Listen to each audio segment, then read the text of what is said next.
2 ವರ್ಷದಿಂದ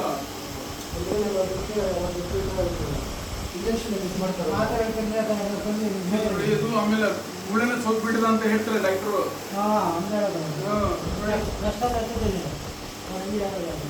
ಮೇಲೆ ಕೆಳಗಡೆಗೆ ಹಿಂಗೆ ಮಾಡಿ ಹತ್ತವನ್ನು ಈ ಥರ ಒಂದು ಸ್ವಲ್ಪ ಒಂದು 5 ಸಲ ಬೆಳಿಗ್ಗೆ ತಕ್ಷಣ ಮಾಡಿ ನೋಡಿ ಆಪ್ರೇಷನ್ ಮಾಡಿ ಅಂತ ಹೇಳ್ತಾರೆ. ಆಮೇಲೆ ಇದು ಸ್ವಲ್ಪ ನಾವು ಎಕ್ಸಸೈಸ್ ಹೇಳ್ತೀನಿಲ್ಲ ತೋರಿಸಲ್ಲ ಅದ್ರ ಥರ ಮಾಡಿ ಇದು ಒಂದು 3-4 ದಿನ ಪಟ್ಟಿ ಇರಲಿ, ನೀರು ಬಿಡಿಸ್ಬೇಡಿ.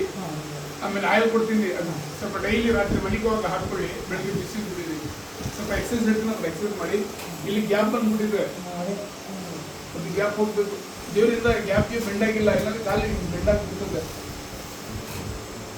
ಇದೆಲ್ಲ ಏನಿಲ್ಲ, ನರ ಎಲ್ಲ ಕರೆಕ್ಟ್ ಆಗಿದೆ. ಎಲೆಕ್ಟ್ರೋನಿಕ್ ಇದೆ.